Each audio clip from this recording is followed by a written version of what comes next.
live. I don't know. Okay. Awesome. Welcome. We're here. The Nerdgasm Finals is upon us. We've had retirements from Movie Battleground.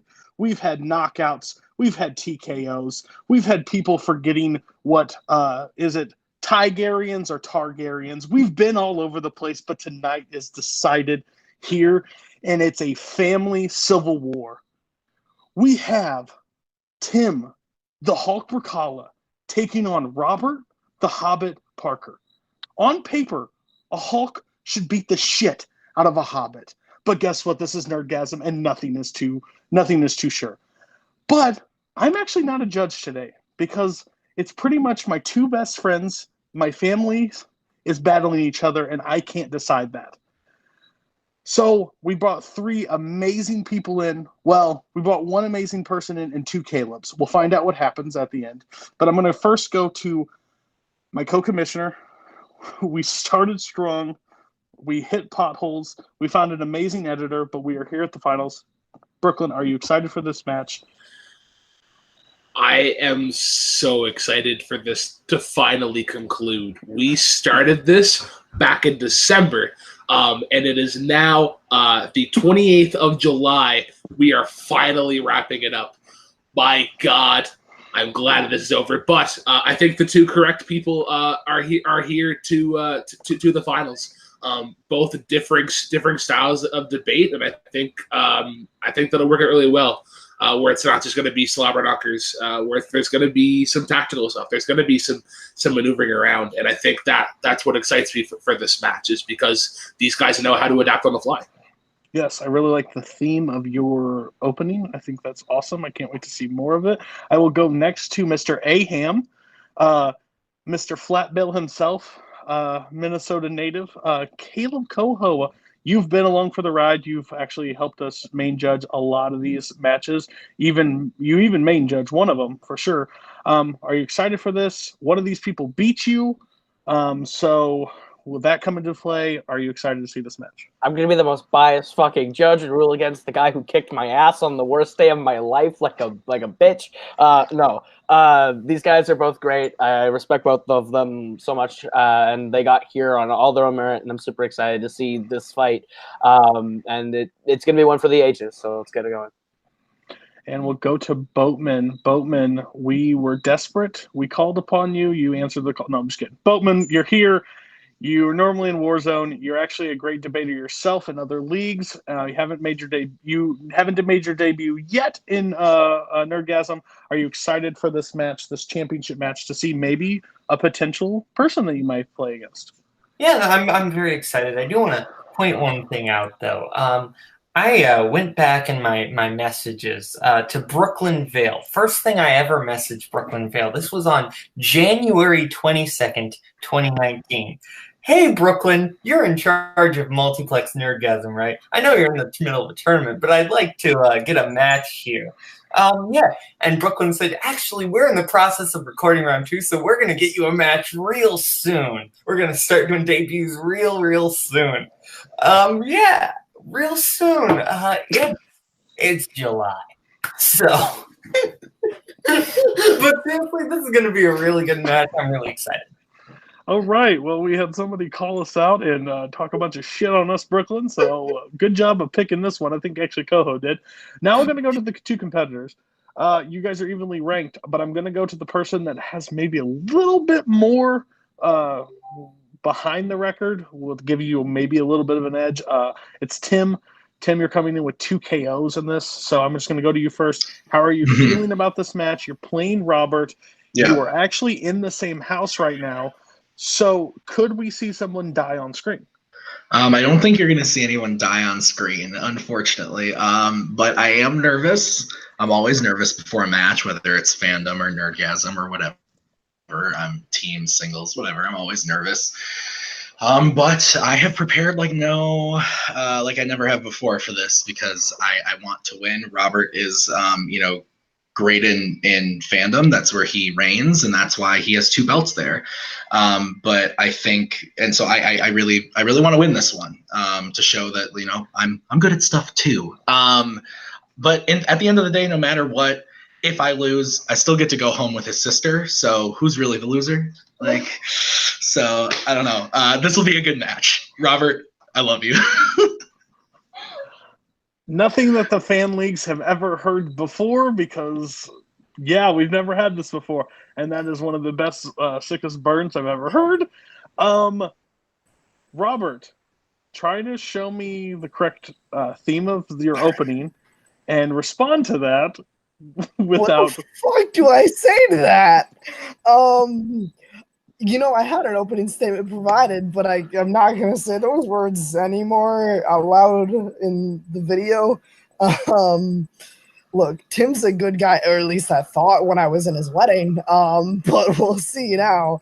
No, Tim's a good guy. He's the brother I never had and never wanted. But, you know, in general, no, he's a great debater. He and I have very different styles. And you give me shit for the themes, but also I think that, like, that's still a valid form of debate. So just because it may not be your style doesn't mean that, like, it's an invalid way of arguing. So give me shit all you want. It's still a good way to construct an argument. I have prepped for this more than I have for the last 2 Nerdgasm matches that I played. So I'm excited for this one. It's definitely going to be a good precedent for what comes forward between Tim and I, which is going to be an intense session of arm wrestling as soon as the camera stops rolling. Yes. Again, you both got here on your own merits, on your own debate styles. Just because I give one person crap, that's the whole reason I'm not judging on this. So debate however you would like. But we are going to get right into question number 1. Guys, you know how it works, but for the people that don't, you will have a minute opening, followed by a 5-minute of freeform, back and forth.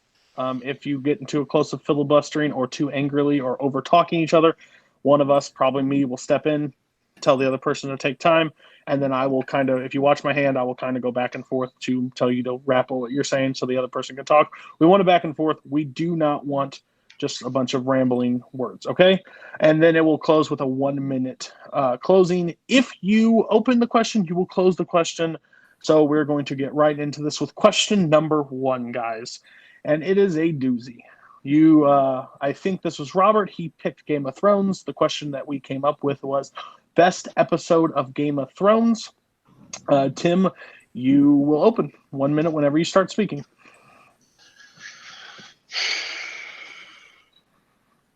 When you think about Game of Thrones, or at least when I do, and most people that I know watch the show, you think about the heroes and the villains, the characters, and when I was picking the best episode, I thought of the best episode that accurately shows the greatest heroes and the greatest villains duking it out for Westeros. And so I picked the Battle of the Bastards, which is season 6, episode 9. Like I said, when you think about villains, Ramsay Bolton, he's the worst. When you think about heroes, Jon Snow, he's the one most people cling on to, most people think is the best hero.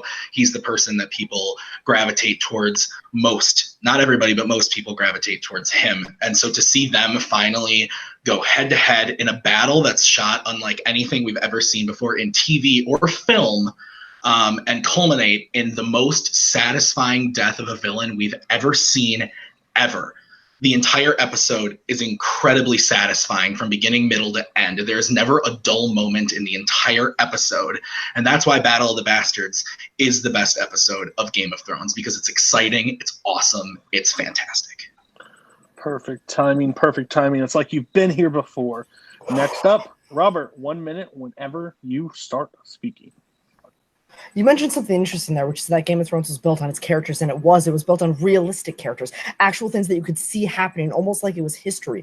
That is not the Battle of the Bastards. That is season 3, episode 9. That is the Red Wedding. It is character motivations that actually make sense. Before Game of Thrones went off the rails, off the books, when it actually was based on, predicated upon character motivations that made sense. The Red Wedding is what changed television. This episode changed the series. It changed everything. It was about characters that made sense. When Walder Frey, when those doors closed, when the Reigns of Castamere began playing, that changed television. It showed you that no character is safe, that when you make decisions, when you make mistakes, especially when you make mistakes, there are consequences. That is what the entire show is predicated upon. That is what the Red Wedding encapsulates perfectly, and that's what the Battle of the Bastards tears down completely. All right, conceding the rest of your time. Here we go, guys. You're going to have 5 minutes. Again, back and forth. Brooklyn will cut in at one point to say 1 minute. Do not let that throw you off. Just continue as normal. So, 5 minutes. Have at it. All right, so when you're talking about battles, when you literally said that it was the best thing shot, that is simply not true. There are 3 battles that are better shot than Battle of the Bastards. Blackwater Bay, 100%. Battle of the Wall at the end of Season 4, and also Battle of Hardhome. Those are all 3 battles that are all technically better filmed than Battle of the Bastards. Also, if you want to talk about character motivations, Sansa Stark is absolutely garbage in this episode, and we'll talk about it in a minute, but I'll let you... Yeah, no, actually, when we're talking... Great, I'm glad you mentioned Battle of the Bastards again, but I want to touch on something else quick. You don't even know the title of your episode. You kept calling it Red Wedding. No. You said in the episode, The Red Wedding. It's not called The Red Wedding. It's called Reigns of Castamere. I also want to reframe the question on you, Robert. You're talking a lot about... No. You're talking a lot about the end of the episode, The Red Wedding. That's the last 8 minutes of the episode. What about everything before? It's not. It's a half hour. It's everything to talk about the Hound and Arya leading up to that. I can prove it because I watched it before this. It's the last 8 minutes. No, and let me finish. You talk. So in your episode, in your intro, all you talked about was the Red Wedding and how good it is. That is the last. Fine, I'll give you 10 minutes of the episode and the beginning of the episode when Rob goes to talk to Frey. Everything in between has nothing to do with the Red Wedding, and your entire opening was about how good the Red Wedding is, not about the rest of the episode. So let's hear about the rest of the episode, Robert. Okay, your entire episode is predicated upon things that are absolutely trash. You talked about the characters. You talked about the characters. In your opening, you said the characters, the encapsulation of the show is about the characters. That's true. It's about realistic motivations. That is not your episode at all. Sansa literally says to Jon, you're doing a terrible job leading as a military leader. You need to think more. And Jon goes to her and says, hey, okay, what am I missing? And she says nothing about the Veil. She says nothing about the Veil. You look at Rickon Stark, a character that had the most potential the entire show, the entire 7-season show. Rickon Stark had the most potential of any character, and he couldn't walk in a diagonal line. That is absolutely trash. It tears apart the thing that show was predicated upon, which is surprise, which is about realistic character motivation. It is surprising. Does not make sense. It is surprising. Okay, you're talking. Okay, once again, you keep using all these big buzzwords, and that's nice and fancy. I said the word sense. What the fuck does that have to do with? So all I'm saying is that you're talking about like you can't handle the fact that the characters would do different things than they do in seasons 1, 2, and 3, and so you're saying that these things that they do by let me finish. So the things that they do by season 6.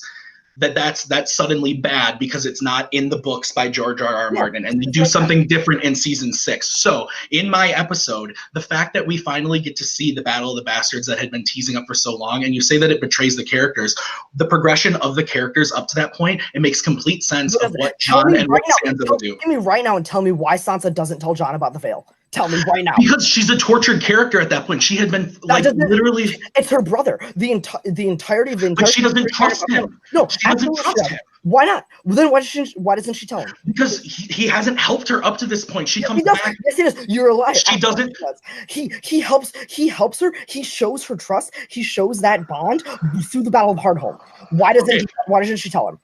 She doesn't. Again, I'm telling you why she doesn't tell him, because she doesn't trust him. She doesn't believe him. So she thinks she can do a better job. So by her going and doing it herself, she's trying to prove that she's a better leader. She's a better leader than anyway. And no. I want to get back to the point that you still haven't told me what's good about the Reigns of Castamere other than the Red Wedding, because there isn't anything else. Hound and Arya's bond has never been better than in this episode.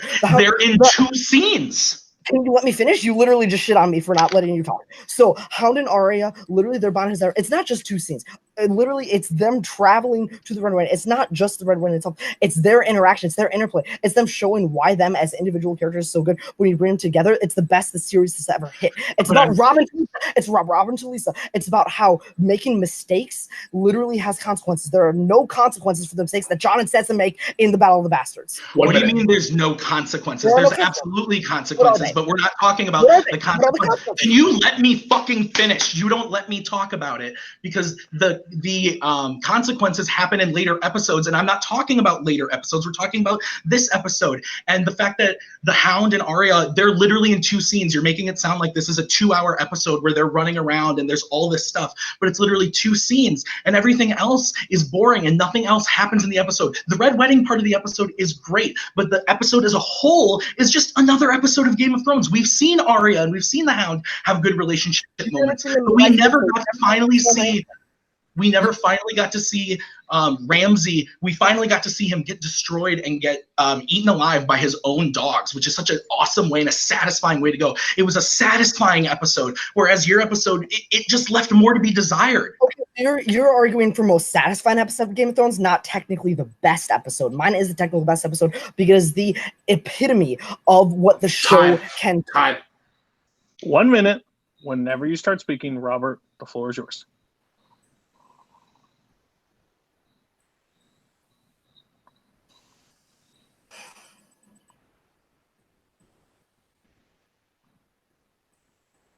You talked in your opening about satisfying character moments, and while the episode is satisfying and it leaves a lot to be desired as well, because the character motivations don't make sense, and that the entire series of Game of Thrones is built upon the character motivations making sense. Yours is the first episode that begins tearing that down bit by bit because of Sansa, because of Jon, because of Rickon, because of Ramsay. All of that is torn away, and it doesn't become a show anymore. It becomes a spectacle, and that's not why I watch it. I don't watch it for the battle scenes. If you watch it for the battle scenes, there are 3 better ones that I already mentioned that are earlier in the show. You watch in the Reigns of Castamere, that is an episode of Game of Thrones. That is political interplay. That is relationships. That is character motivations, and that is consequences.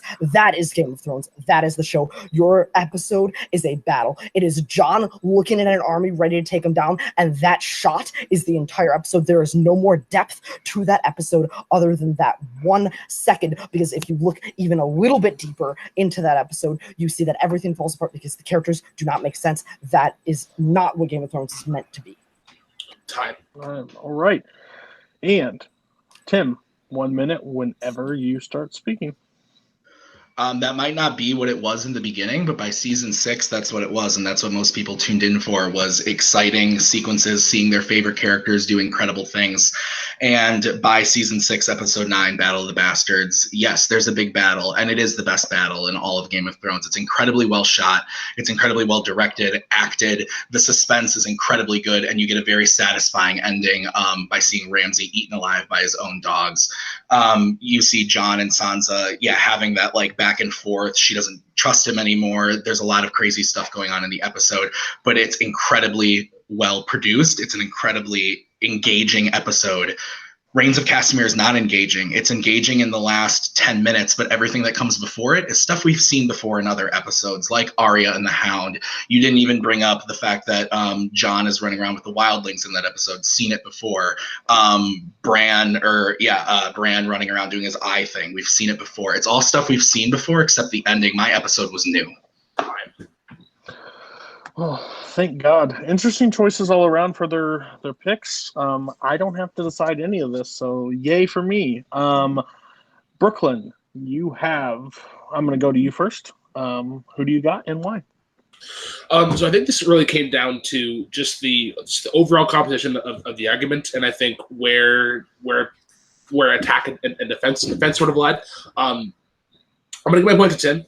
Tim gave me a more general sort of like balance of what his show is, and I think it was more so that he really got some good attacks on Roberts, where it was like, oh, it's the battle, but then there's also like it's only the battle, and I think Robert almost sort of like backpedaled, but like contradicted on like the idea of the show. I think that's where it lies, but I'm not the only judge here. There are 2 others, so I'm curious to hear their thoughts. And I'm going to go to the next season judge on the panel, Caleb Coho. Who you got in mind? You hear the crunching of the popcorn because I needed to be munching on this amazing content. It looks like Gushers to me, I'm not going to lie. Oh, the Cheetos, I'm sorry. This was a great fight. I was on the edge of my seat listening to both points all the way through. I heard a lot of attacking on both ends. So that kind of came to the sort of negation for me. I had to hear what the defenses were for each episode. And on that, I think Tim had a slightly stronger defense. I didn't hear as much of a defense for the Red Wedding Reigns of Castamere episode as much as I heard defense for the Battle of the Bastards. So I'm going slightly with Tim. Okay, so Tim will get the first point. Boatman, where did you lie on this one?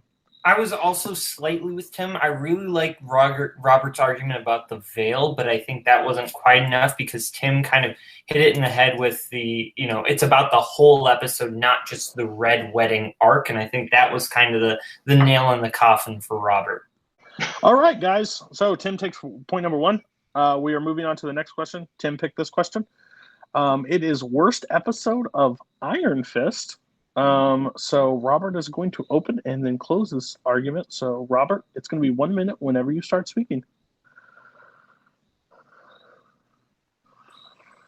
There is nothing worse than giving you a glimpse of something that could be so great just to tear it down and show you why it's so shitty. That is the definition of cinematic blue balls. And that literally is my episode of Iron Fist, which is The Blessing of Many Fractures.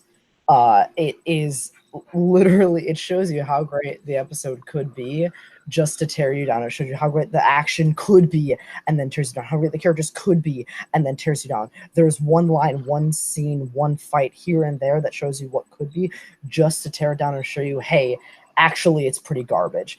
Iron Fist is a show without focus, and this is the most unfocused episode of the entire series, which is saying a hell of a lot.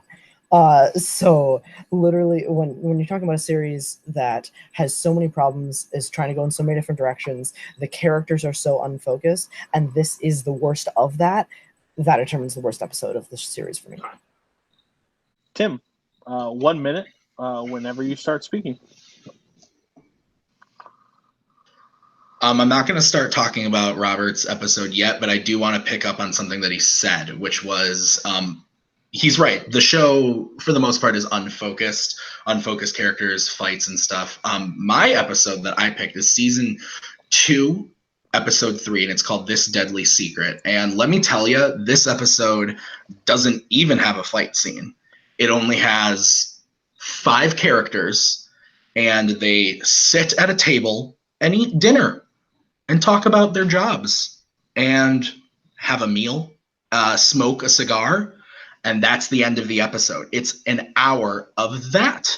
There is no progression to the characters. There's no action in this Marvel episode. There's nothing. The first 2 episodes of season 2 are actually really excellent, great fights, great progression, and episode 3 brings it to a screeching halt. It is the worst episode because there was a lot of potential and it was ruined. Well, all right. Worst Iron Fist episode. You guys both made me not want to watch this show by just your openings. After the 5 minutes, I'll guarantee not to watch this. So 5 minutes of freeform whenever you start speaking. I'll just say off the bat, your episode, Robert, what was it called? The Blessings of Many Fractures. It's actually arguably the best episode of season 1 because you get Claire coming back, played by Rosario Dawson. She's fantastic. She brings a lot of energy to the show, and we get deeper into Joy and Ward's relationship. There's actually an amazing fight against the Hand in a warehouse at the end of the episode that is absolutely fantastic, and Madame Gao makes an appearance. She's really, really great. That episode is actually one of the best episodes of season 1. I mean, that's just not true. If we're talking about like build up only to be ruined, you're talking about 2 episodes of build up. I had 7 episodes of build up before my 8th episode. Also, you're using words like amazing and fantastic. That's pushing it a little bit. That's in your opinion. If we're talking about opinions of critics, reviews, and even just general fans that watch the show, like that's definitely not true. Just like a thrown in appearance by characters, that doesn't really make an episode. No, it's not. It's not a thrown in appearance. She's in the first few episodes. She goes away. She comes back. She's actually in probably like 6 or 7 of the episodes of season 1, and that's what I'm saying. She's a breath of fresh air into the episode. So I'm not claiming your episode is great by any means, Literally, but I'm saying that it's one of the best of season 1, though. I said it's one of the best of season 1. That doesn't mean that it's a great episode. It's one of the best out of a long line of shitty episodes, but it has some of the best action in the entire series. And when you said build up, Yeah, my episode had 2 episodes in season 2, but it also had 13 episodes of season 1. So, okay, here's the thing. If we're talking about interrelationships between characters, which is something that you brought up in my episode, it's actually terrible. The writing, he just like randomly goes to China because, again, unfocused. Your episode is focused. It is literally about the characters. You said they sit around and they talk. Like, that is a breath of fresh air. In a series, if you're talking about a breath of fresh air into the series, they're talking. This is an interrelationship. That is something that we don't get in this series almost at all. And it's one of the parts of that season. But they don't. But that's the thing, is the things that they're talking about have nothing to do with the characters moving on. The reason they have this dinner is because Colleen and Danny are trying to get Joy and Ward to kind of like make up, and they literally just sit there and talk about their jobs and their dad. But it does nothing to progress the story. If you take that episode out of the season would play out the same way. Whereas if your episode were to be taken out, you would be missing a lot of stuff because there's a lot of important plot points. And again, lots of great action, great character moments with Claire, Colleen, Joy, Ward, Danny, all of them. We're not talking about the biggest impact on the season, though. We're not talking about the biggest impact on the series. You're just changing the argument. We're talking about specifically this very specific episode, which is the worst. Yours has a lot of great acting. It's great writing. Mine has terrible writing. The writing, it's just bashes of going like, oh, that's pretty stupid. Like, that's a literal line in my episode when they're talking about going to China. Like, that is terrible. He goes to China.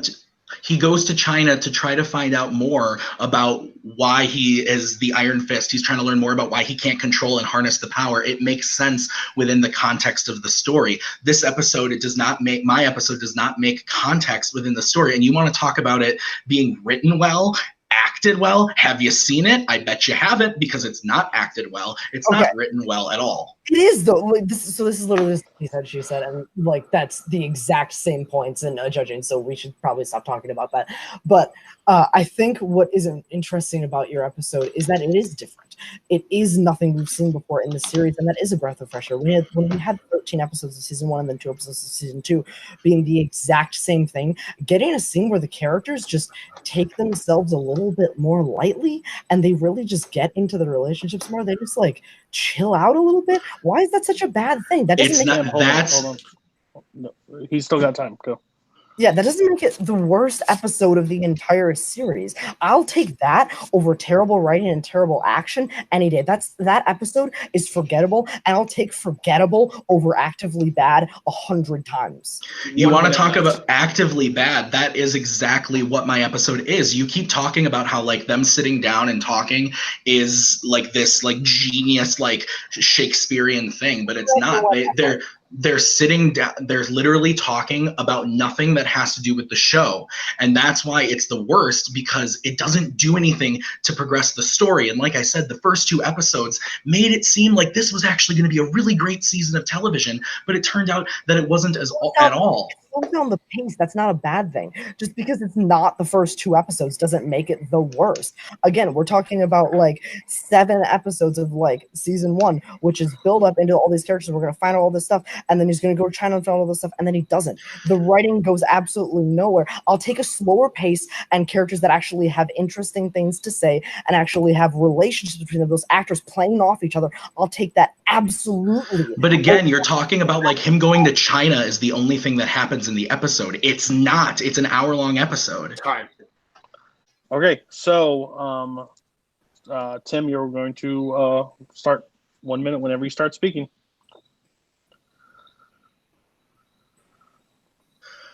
Like I said before, Robert's episode is actually probably one of the better episodes of season 1, because the episodes leading up to it were not that great. And then when we finally got to episode 8, it was a breath of fresh air into the series. We got to see some great character moments, great action. They actually left the 2 locations that they're in and did go to China. He's talking like that's a bad thing. It was something that needed to happen to make the show interesting and to progress the story. But like I've said about my episode, it doesn't do anything interesting. He's talking about how them sitting around is great writing, great acting, and it's actually something different, but it's not. Most of Iron Fist is people standing in rooms talking, and the first 2 episodes of season 2 were something different. So the fact that all of a sudden we get this episode where it just went back to season 1, we realized how disappointing the show was, and it was never going to be good again. This was the episode that dug it into a grave. Robert's episode actually has fantastic moments. It's a great episode, and he's just hanging on the fact that they went to China, but that's a good thing. It was a good part of the episode.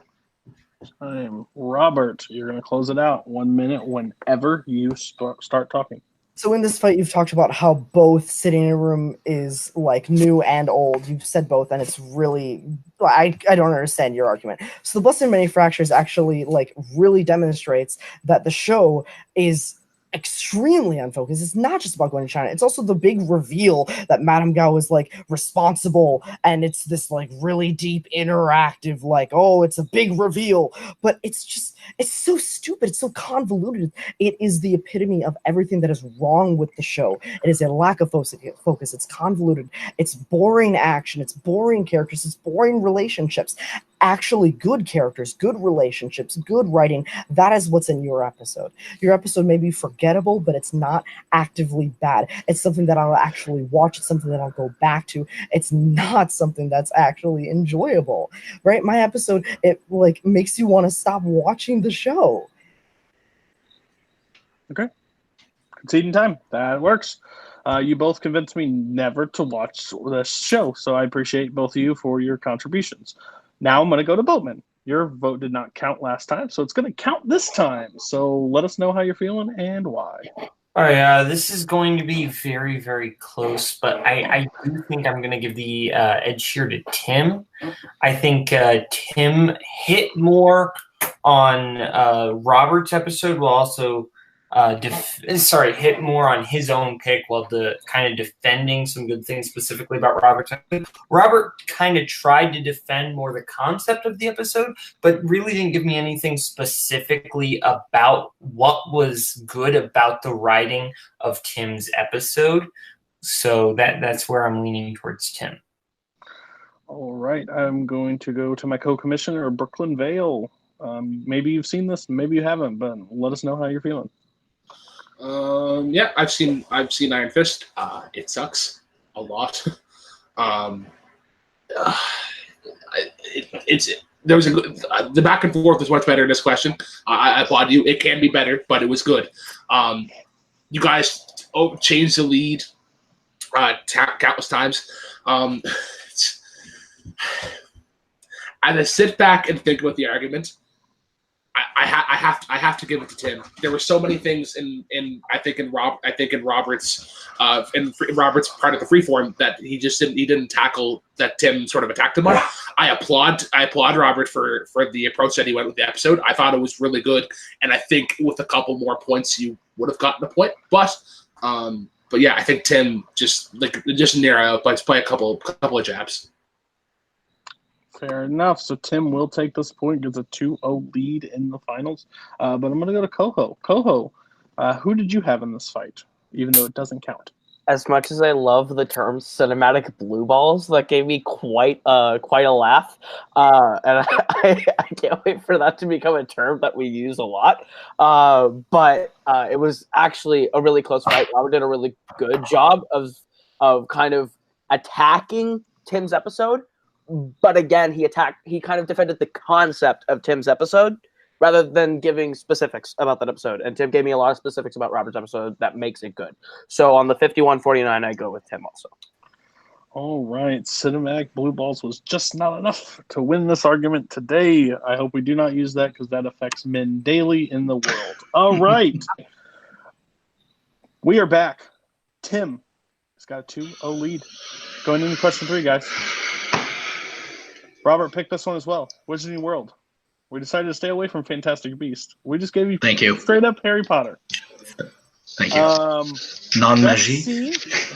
Best scene in the Harry Potter series. So we're looking for the best scene. Remember the argument.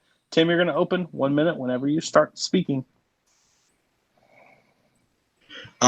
Quite a few scenes in Harry Potter came to mind when this question came up, but what I ended up going with was in Deathly Hallows Part 2, when Harry takes the tears of Snape, drops them in the pensieve, and looks at his memories. And the reason I picked this scene is because Snape as a character in Harry Potter has always been, especially like in the movies specifically, has always been like you hate him but you love him but you hate him. You're back and forth until the end of Half-Blood Prince. He kills Dumbledore. We don't know why. Well, we find out why in this scene. It's incredibly satisfying to see him as a bully. You see him as a bullied child, then grow up to love Lily, Harry's mom. Everything comes full circle. Alan Rickman's performance in this scene is so fantastic. The fact that he wasn't nominated for an Academy Award here is criminal.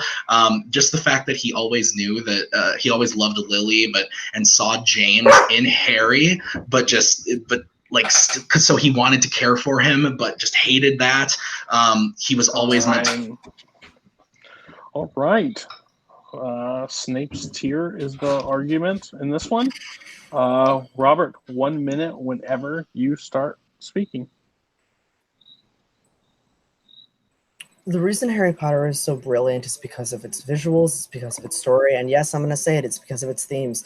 It literally is a story predicated upon the message that it is telling, and for that reason, I am picking the end of Order of the Phoenix when they're at the Department of Mysteries, from the time that Dumbledore battles Voldemort through until Fudge shows up and says he's back. That scene is peak Harry Potter. It is visuals. It is the only great true duel we have in the entire series. It is the themes, the storytelling. When we see Voldemort invade Harry's mind, when we see the occlumency, when we see Harry, the quote, you'll never win, Voldemort. You'll never know love or friendship, and I feel sorry for you. That hits so home. That hits your heart. That tears at your heartstrings. That truly, the point of life is love. It's friendship. It's having people around you that care about you. That's something that Harry has that Voldemort doesn't, and that is the meaning of Harry Potter. That's the meaning of the series. That's the meaning of the scene. That's why it's the. All right, 5 minutes of freeform, guys. Tell me why this is the best scene in the Harry Potter series. Whenever you start talking, Robert, you talked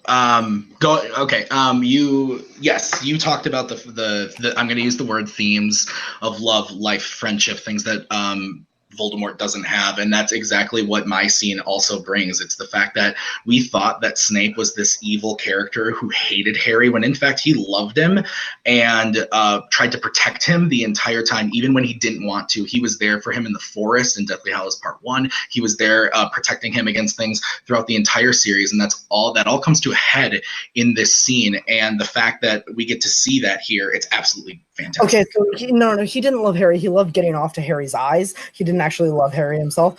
He loved Harry because he reminded him of Lily. He loved Lily, and he only protected Harry because he was promised by Dumbledore, who was revealed to be a monster in your scene, that actually, don't worry, Harry's going to die eventually, so you protect him until that time is right. That is horrid. It is a betrayal of the character of Dumbledore, because Dumbledore is made to be one of the most genuine, the most loved characters in the entire series. You see his relationship with Harry in Goblet of Fire. You see his relationship with Harry, especially in especially in Half-Blood Prince, and you see that it's all thrown to shit because it was all a facade to make sure that Harry was going to be killed at the right time. Dumbledore was a monster. Okay, so okay, yeah, I agree with you. He is turned into a monster, and that's part of the reason that makes the scene so interesting, is like this person who you thought was the loving person the whole time is actually a guy that, was a bit of a monster. And the other great thing about the scene is that Harry realizes what he has to do. He has to sacrifice himself, and even though Dumbledore lied to him about it, he's happy to do it because he wants to do what's right. In your scene, you say it's the best duel. It's not. The duel at the end of Deathly Hallows Part 2 is better, and yours is just a giant CGI fight where Michael Gambon just kind of stands there going like this with CGI, and Ray Fiennes overdoes it, let me tell you. Absolutely not. The duel at the end of Deathly Hallows Part 2 is literally one spell. They literally throw Expelliarmus and Expanded Cadabra at each other, and then it explodes and Voldemort dies. That's the duel. It is one spell.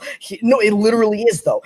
And the end of Order of the Phoenix, you see why Dumbledore was the greatest wizard, the only one that Voldemort ever feared. You see it in the battle. It is not overacting. It is brilliant visual effects, the best visual effects of the entire series. And if you're talking about emotional scenes from Deathly Hallows Part 2, you should have picked King's Cross Station, with Harry actually confronting Dumbledore about his monstrosity, about his lying, because that is a much more satisfying scene than Snape. In the book, Snape is more complex. In the movies, he's not.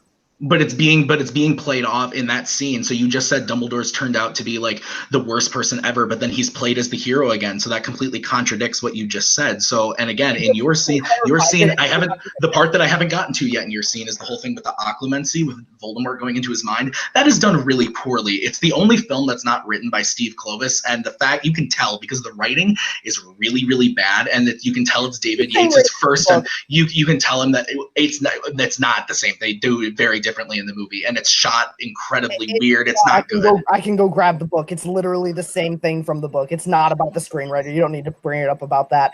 And if you're talking about shot differently, it's shot again the same way that it's brought about in the other scenes. It's about occlumency. It's about Voldemort invading Harry's mind. We see Voldemort invade Harry's mind and even get the Goblet of Fire. We see how invasive it is. We see from Harry's perspective how it's about somebody invading, somebody persecuting, somebody hammering down in his mind these very intrusive, very terrible thoughts. And again, that's a parallel to life. It's about these demons getting into you and you being able to say, no, I rely on love. I rely on my friends. I rely on the people around me to help fight this evil. That's what Harry Potter's about. That's what but the thing is that but it's what I'm telling you is I agree with the themes of it, but it's not executed well. The fact that all it is Voldemort going in there and then it's just flashbacks of scenes from the other movies with terrible voiceover. It's not executed well. If it had been executed better, and the fact that you didn't even pick the best part of this scene, the entire fight with Sirius dying beforehand in the Department of Mystery, that's better with Sirius dying. That's more emotional than Michael Gambon standing there going. I never said emotional. I'm not talking about emotional. It's not just him standing there doing that. It's about Voldemort casting fire, Voldemort casting water. It's the glass shards. CGI. It's not. Can you please? Okay. I said one word. Okay. It's not just about him standing there and doing this. You're literally just dumbing it down to make my argument sound stupid, and that's not what it is. I'm telling you right now, that's not what the scene is. It's about intricate magic. It's about intricate CGI. It's about intricate wizards dueling to see the true battle for evil versus good. And it's not overdone. It's not done poorly. It's literally me saying it is and you saying it isn't. Like, that's a terrible argument. But you're saying the same thing. You're saying the same thing about my scene, that it's not done as well or it's done poorly. I never said that at all. I never said that at all. I'm saying that Snape is not a complex character in the movies, and I'm saying Dumbledore is betrayed as a character. That is a destruction of the character motivation in your scene. I never said it was poorly done at all. Time. All right. Heated debate. Robert, you have 1 minute to open, to close it out. So whenever you start talking. You said in your opening that your scene is satisfying. It literally isn't. It shows one of the heroes of the entire franchise is seen through Harry's eyes, and his hero is his father. We see his father being an asshole, being an absolute dick to Snape. That is a betrayal of the character. We see Dumbledore being a monster. My scene is not just told in flashbacks. It's not. It's new footage of Sirius. It's new footage of James. It's new footage of Voldemort that we have not seen before. It's not just flashbacks. My scene combines everything that the Harry Potter franchise is meant to be. Incredible visual effects, great acting, great story, great moments, and great message. I have those 5 pillars of the franchise. You have maybe one of them in the acting of Alan Rickman. You do not have the visual effects. You do not have the message. You do not have the character moments that mine does. Snape is literally the least complex character in the book in the movie compared to what he could have been, and that's only because those scenes, those tears, focus way more on Dumbledore than they do on Harry. All right, Tim. 1 minute whenever you start speaking. You're talking about these 5 pillars and you say mine only has 1, but that's not true. It has all of them. You also brought up the fact that they show new scenes and the occlumency part of it. That's not true. It's not in that part. It's earlier when Snape is where you see James being a dick to Snape. That's later. That's not even in the scene that you're arguing, so I don't know why you brought that up. Again, I think that your scene is fine. It's a cool duel. It's not the coolest duel in Harry Potter. It's a lot of CGI. It's shot really weird, so like you can't really tell what's happening, and the performances aren't great, whereas the performances in my scene are absolutely fantastic. It progresses the character of Harry and Snape. You finally realize why Snape was such a tortured character, and yeah, you realize Dumbledore was kind of a dick, and he did what he had to do, but he was kind of a dick, and it doesn't ruin the character. It just gives a new light to it. So when you watch it again, you see something different. And that's what this whole scene does. It brings together the entire franchise and all of the things that are great about it. the best scene in Harry Potter because of all of those things, because you get the best character moments and the best stuff. Time. Whew. Very, very heated. We are going to go to Coho first. We lost some Cheetos. We lost some jelly beans in this fight. What else did we lose? But I need you to give me your vote for this fight. We lost some fingernail clippings now. It started biting my nails. That's how exciting this fight is. But you can make that face, but everyone does it. Fuck off. But I think this was a great fight. I did not expect some of the punches that were thrown on both sides, and it got really, really heated. But I think at the end of the argument, I think Robert kind of got the point for me. He kind of tied in the entire series through the buzzword that we all kind of shrug at, the themes. He kind of was able to make that a really central part of his argument and take down Tim's scene while also bolstering his own in a way with a really solid argument at that point. So I'm going to go slightly with Robert. All right. Let's go crazy. I'm going to go to Boatman. Boatman, who do you got and why? I think they both hit on each other's really well. I think they both had really good arguments for everything. But I think as far as who defended their own better, I think that's really what it comes down to. And I think Robert defended his argument a little bit better. I think when, Tim came out and said, oh, that's not the best duel in the franchise. That's not even the best duel. And he brought up the example of Deathly Hallows Part 2. Robert came in and said, no, the Deathly Hallows Part 2 battle is bad because of this, this, and this. And I think Robert hit Tim really hard with it betrays the character of Dumbledore. So I think Robert wins that point. All right. So Robert is on the board 2-1. So I'm pretty sure we're going to a speed round regardless now. But Brooklyn, where were you siding on that? That was a very intense debate. So who do you have? Who did you have? I feel like I've been saying this a lot recently as matches have gone on, but I think it comes down to the knowledge of the content. And I think it's that, like, offense wins games, but defense wins championships. And I think Robert got the point for me. I wouldn't say, like, completely comfortably, but, like, it was, like, but yeah, this was the least closest of the three questions that we've had. I thought he was able to take down every attack, or most attacks that Tim brought up. And Tim, to be honest, kind of got repetitive towards the end. Fair enough.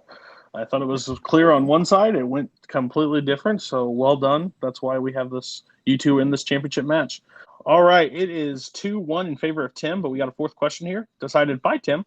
He went MCU.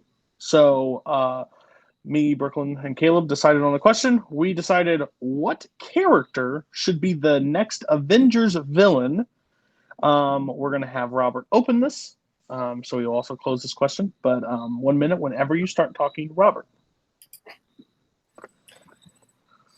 So we're talking about Avengers from now on. That's the new Avengers. We're talking Spider-Man. We're talking Falcon. We're talking Valkyrie. We're talking all of those. Maybe even Blade. Who the fuck knows? We're talking about the new Avengers. And who the new Avengers should fight next is not just another villain that they can punch to death. It's not just another faceless army. It's not just something that we've seen before. It's something new. We need to see MODOK, which is a character from the comics that has some basis in a multiverse, has some basis in the mutants. It has some basis of outside of all those things. You can really go any direction. It's a versatile villain. But most importantly, it's a mental villain. It's one that the Avengers have not faced before. It's a villain that is clever, that is manipulative. It's something that the Avengers are not just going to be able to punch to death like they have with every other villain in their series. We don't need to see that again because we've already seen it. We need something new, something refreshing, and MODOK is that villain. I'll get into Tim's argument a lot more later, but MODOK is something that is extremely mental, it's extremely psychological, and that's not something that the Avengers have faced yet. Awesome. MODOK, not just a Schmodown team. So we're going to go to Tim next. You have 1 minute whenever you start speaking.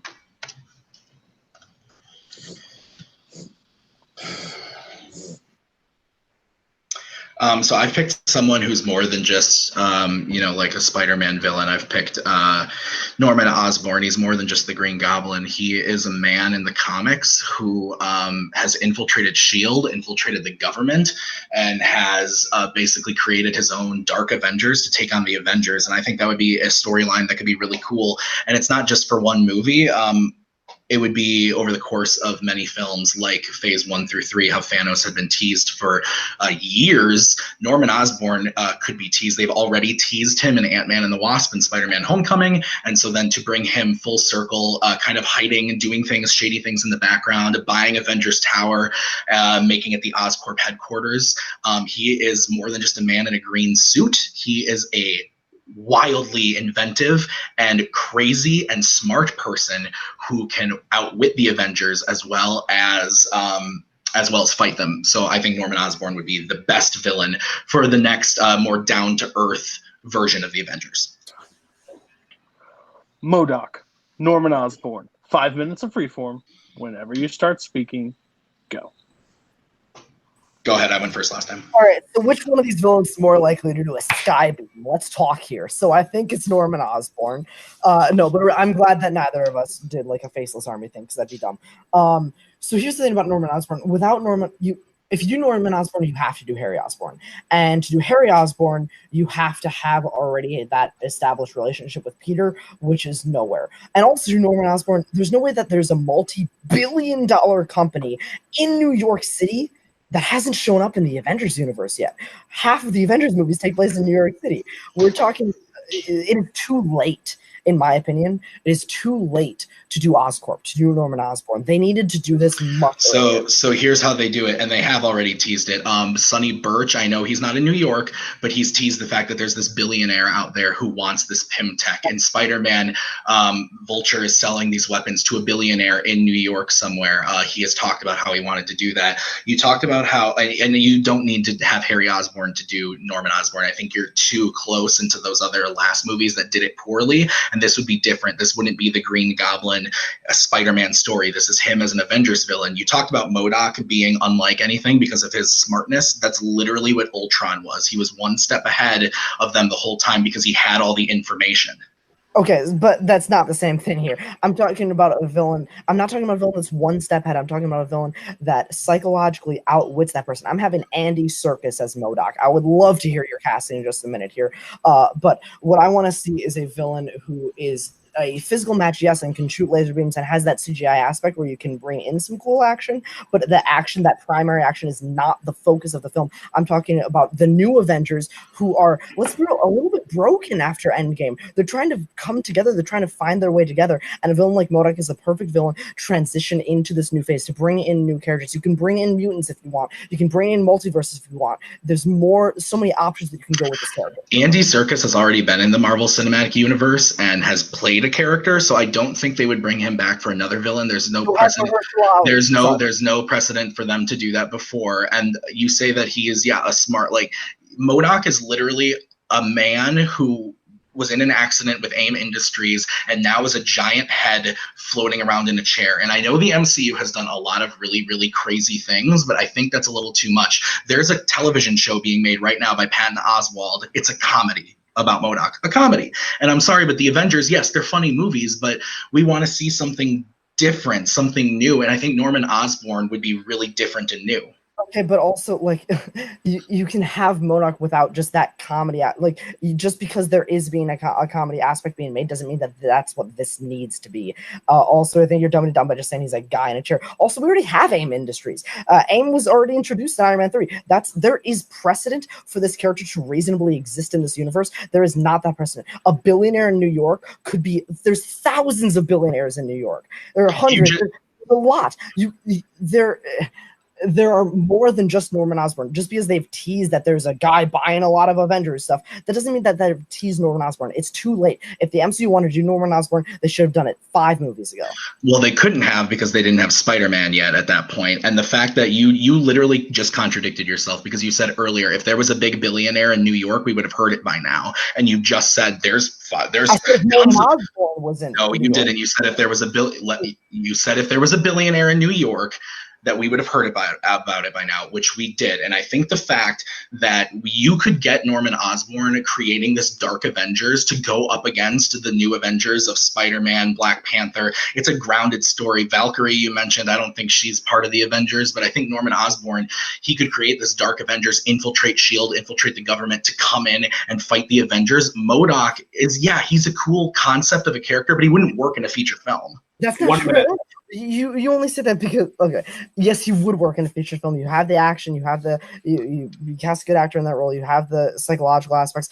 Just saying that he wouldn't work in a feature film without any backup there, of course not. And my literal words were, if Norman Osborn, if Oscorp was in New York, we would have heard about it by now. I didn't say a billionaire. If Oscorp was in New York, we would have heard about it by now. And yes, you can argue rights things as much as you want, but that's the exact reason why you don't go Norman Osborn right now. That is treading into the past. That is a terrible villain for the Avengers to take on next. That's a Spider-Man villain. You want Spider-Man 3 to be about like is some version of Harry? Go for it. It's too late for Norman Osborn. But again, like I said, I don't want the next I don't want the next movie, Spider-Man 3, to be about Norman. I want him to be, this is the Avengers overarching villain for the next few movies. The fact that he can come up, create this Dark Avengers to come in, and MODOK have the action. He doesn't have any special abilities beyond behind his mind. He doesn't have anything. A lot better back and forth than that one. Okay, we are going to took 4 questions, but we are here, people. We are here. All right, it's gonna be 1 minute closes. Tim, 1 minute whenever you start talking.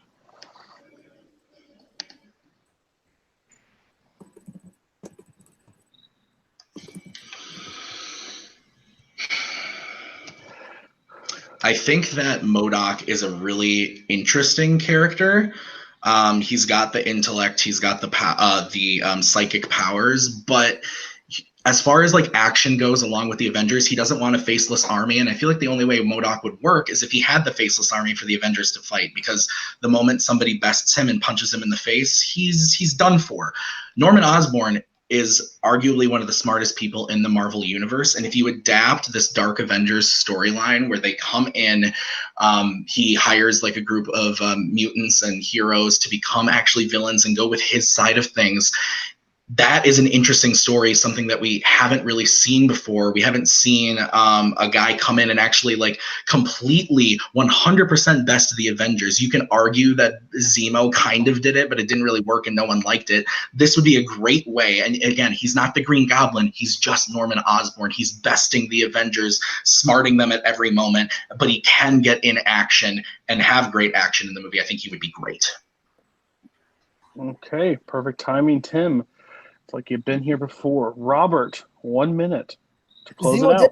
Zemo did best the Avengers, but nobody liked it. So let's just forget about that and do somebody else who could maybe do it better. No, Zemo did best the Avengers. He broke up the team, something that no other villain can say. If we're talking about MODOK, by the way, you're talking about an overarching villain. MODOK can do that too. He has the intellect. You're saying he doesn't have action? There are runs in the comics where he comes from mutant powers from the X-Men series. You can bring in the Fox story this way. You can bring in the mutants. This is a perfect way to segue into maybe Phase 4, Phase 5.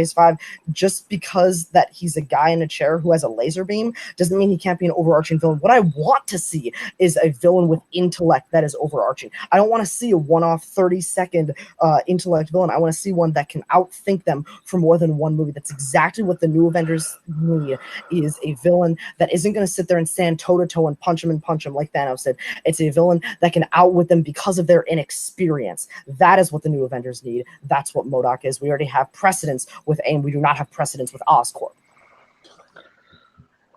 Whoo! I am so happy I am not a judge in this moment. You know who's not going to be happy that they're a judge? Brooklyn Vale. You get to go first on this one. Please tell me how you're feeling and why.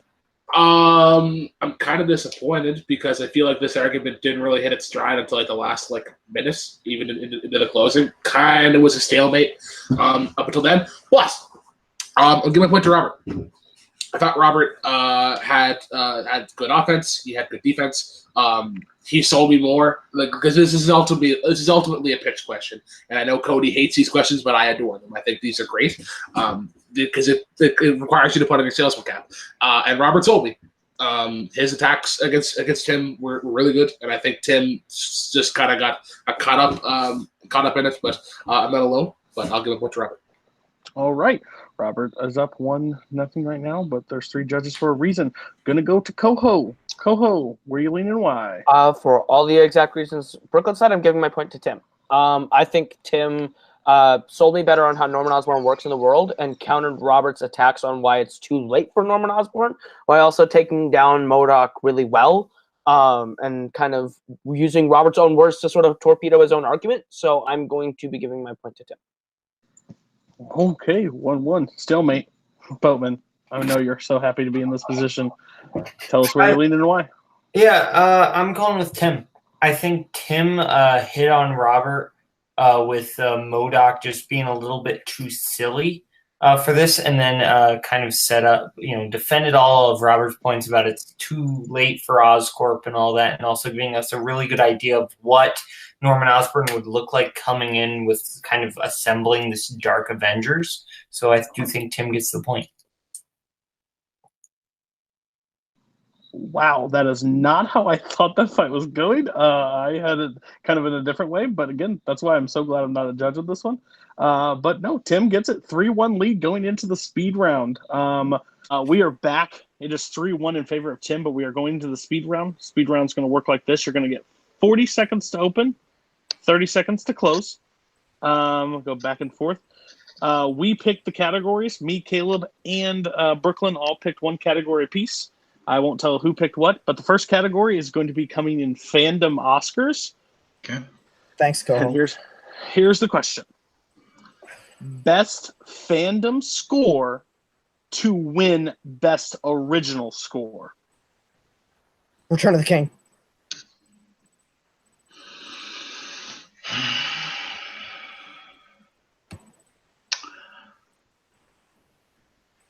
I will say Up. Okay. 40 seconds. Robert, I heard you first, so you will go first on this. 40 seconds, Robert, whenever you start talking. From the action moments to the intricate character moments, what we're talking about Return to the King is a complete score. It is a score about the film, about the characters. Every character that has its own theme, every location, everything that has its own theme means something. It tugs at your heartstrings. It makes you cry. It makes you laugh. It makes you happy. It makes you sad. It thrills you in the action. This score is a score that complements a film more than any other. I don't even care about winning best original score. It is the best score for a film ever. Up, Michael Giacchino, there's no reason he should have won his score for Up. There are 3 or 4 other Fandom films he should have won it for. Up has about 10 minutes of good score at the beginning and then becomes repetitive. It is everything that we've seen from that composer before. It's not original. Return of the King is original Howard Shore composing. 40 seconds, Tim, whenever you start talking. Just to be clear, and I'm gonna let it go like whatever because I'm not sure. I thought we weren't allowed to attack in the first 40 seconds. No, you're allowed to talk on the attack. That's Okay. only Battleground. That's fine. That's fine. I didn't know. That's fine. You use your 40 seconds however you choose. That's fine. I wasn't sure, so I wanted to ask. Okay. Yeah, that's fine. Literally all of the reasons that you said Return of the King was the best is the reason that Ups is the best. Giacchino's score for Up is emotional. It's during the action sequence, just during the character moments, the character themes, all fantastic. The opening 10 minutes, it's all music. That people talk about that score, talk about that movie because of that first opening 10 minutes, and it's all the score that's getting you there along because the emotionality of the score going along with what you're seeing on screen is great. Lord of the Rings, great score, but it's no other than any other epic like Braveheart, Lawrence of Arabia epic score, whereas Up is something different, something that we weren't expecting from Giacchino, and it's no wonder he won the Oscar because it was the best score of the year. It's one of the best scores ever. 30 seconds, whenever you start.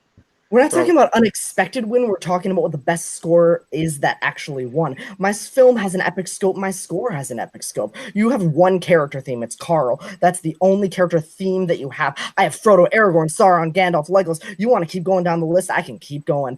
Every single character theme is intricate and it is unique. Your score blends within each other. If I listened to a 10-minute sequence from this or 10-minute sequence from this from Up, I couldn't tell the difference between the two. Every single note of the score in Return of the King is unique and different from each other. It stands out. 30 seconds, whenever you start.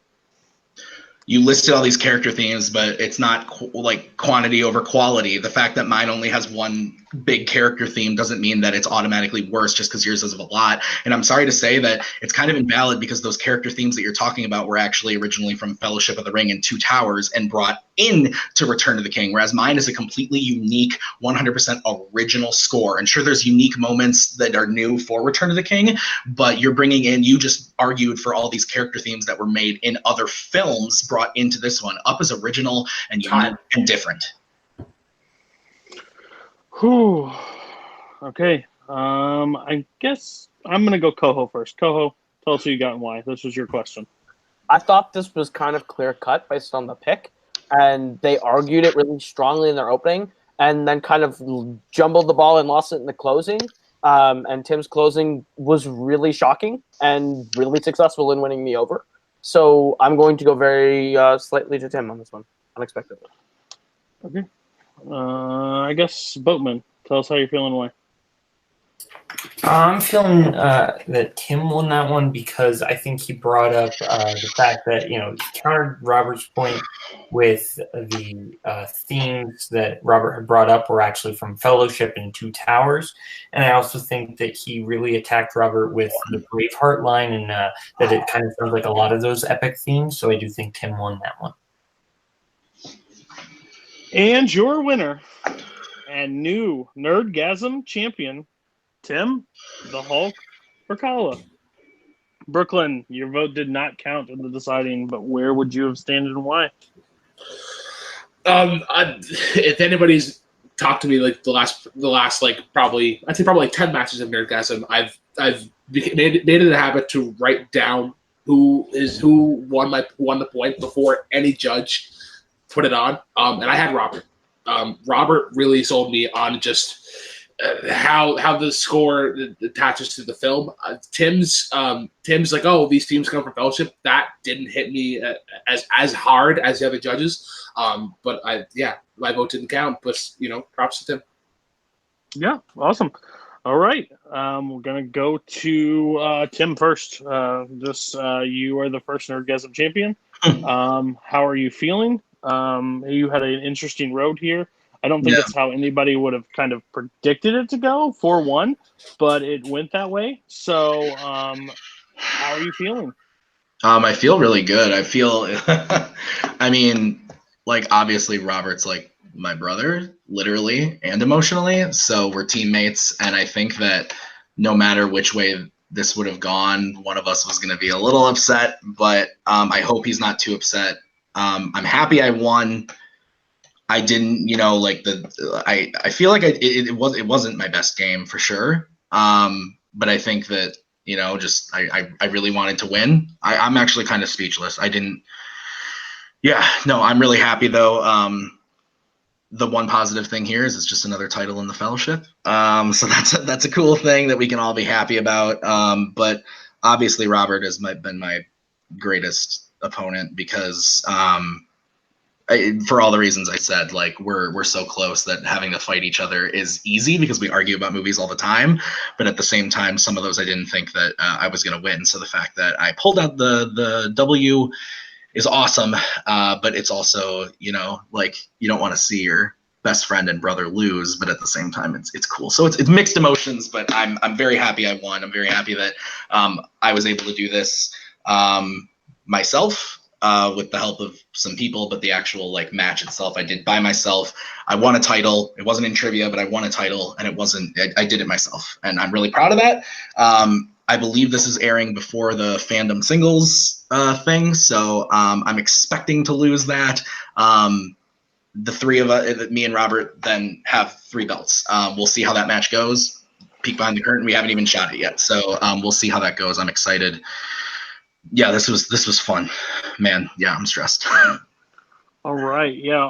I just feel like a proud and sad dad all together. It's literally 2 sons playing in opposite sports teams, and I'm wearing split jerseys. It's not fun, but I'm proud of you. I think you did a great job today. I'm going to go to Robert next. Robert, how are you feeling? Probably not the best with the score, but I know with Tim being your brother-in-law, you're probably happy for him. Is there a question that you think you should have won? Stuff like that. How are you feeling overall? I will never argue that I should have won something that I didn't, because then that is taking away from the judge's ruling, and that makes the league invalid, and that's not something I will ever do. Because I've been in the judge's shoes when somebody's argued that, and it feels shitty. So I will never ever do that. The way the judges were, the way the questions were, debating is very, very biased, and that's how it's supposed to be. That's the point of debating. So with different judges, different days, sure, it could have gone differently, but that's not how it went. Of course, I'm a little bummed, but I'm happy that if I was going to lose to anybody, that it's Tim. Like, I'll take that. I feel like I definitely woke up about halfway through this match. Like, I think the Game of Thrones one I got really, really heated too quickly. I think both of us did. And then I've never seen an episode of Iron Fist, so it's whatever. But then, like, I think I really brought my absolute A game with those last three questions. And there's not a single point that I think I should have made in those last three that I didn't. So I'm walking away proud of how I fought those last three questions, and that's what matters. Are you wanting to stick around in Nerdgasm? I mean, it depends if I'm going to get something in the next 7 months. You know, Brooklyn will have to chat about that. So, well, we actually had stuff on the books. Tim already, his number one contender is being decided between two people, and you also have a match to get back in there. And you will be playing, I believe, we can edit this out if I'm totally wrong with Brooklyn, but I believe you're playing one Nazario Montenegro in Nerdgasm. Tim is going to be playing either the winner of Jay Burns or Caleb actually Coho. So, classic Coho giving himself a title shot after 0-1. Coho had no judges. I'm messing with him. I'm messing with him. Right. People in the comments are going to think like it's an actual dig, but I'm messing with him. We actually decided that. So 2 matches are actually out there to happen. You will be playing Nazario, and then after those 2 matches are decided, we'll see how that works. And then the triple threats will start kicking off, where we have a bunch of newcomers coming in, and the league is going to be really fresh, and Tim is going to have to defend that belt a couple times for the remainder of the time. So that's going on. So are you willing to take on Nazario, Robert? Absolutely. I think I debate best when there's really high pressure.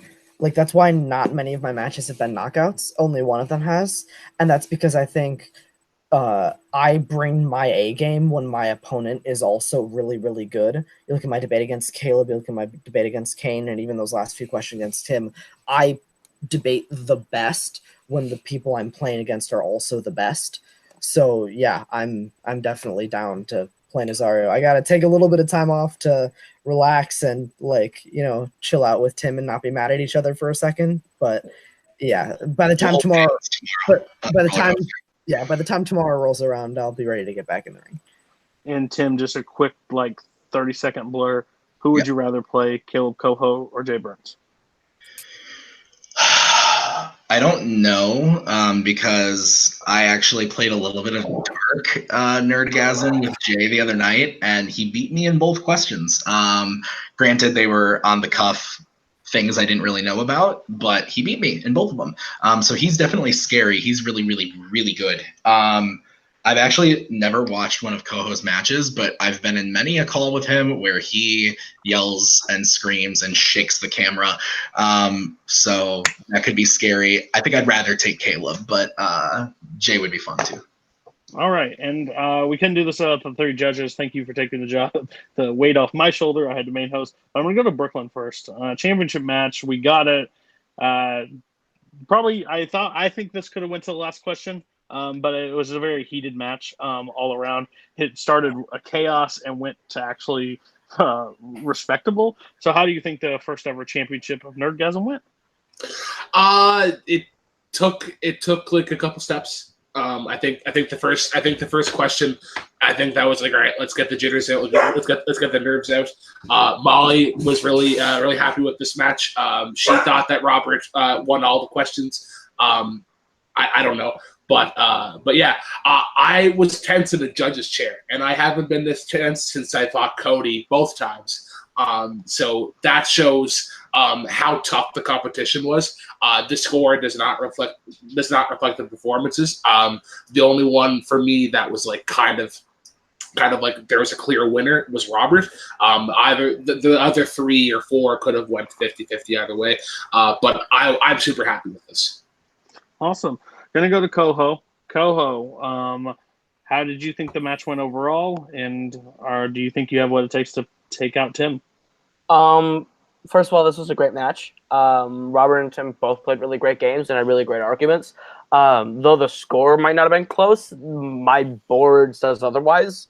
Of my points, it was 51-49 on almost every round. But in terms of playing Tim, maybe I'm more focused on Jay at the moment. If I can get past Jay, then I have to put a lot more focus onto Tim. But Tim's scary. Jay's a wild card. I think I can take Jay, and I think I can give Tim a good fight. But this is never a title that I expect to hold. It's more a title that I think would be fun to play for. So yeah, this will be fun. All right, and one person that's going to be in the triple threat. Yes, you messaged in January. It will be coming up. Do you think, Coho Boatman? Do you think you have what it takes to rise to the championship in this league? And how do you think the match went tonight? I mean, debate is such a weird thing where it's like it's so subjective as far as like the judges go. So I think anybody can win on any day. Like if you have at least a good knowledge of like how to debate and stuff. So I think, it just kind of depends. Like if I get the right questions where I can come up with the answers that I can form like the best arguments over. As far as this triple threat, Tony Heald, Doug Cassell, I'm coming for you guys. Let's do this. I've got Elliot Dewberry and fake Caleb Coho. I wanna take you guys down. Oh, and with that, this has been the Nerdgasm Finals. Again, this is in Mayhem at the Multiplex, I believe. So please watch the other videos if you haven't seen the other ones or they haven't come out yet. Please go watch them, like, comment, subscribe. We worked really hard to put a great pay-per-view together, and I think that we did that here today. So for Brooklyn, for Tim, for Robert, for Caleb, for other Caleb, I have been Cody. Thanks for joining us on Nerdgasm. Have a good night and drive unsafe. Drive safe.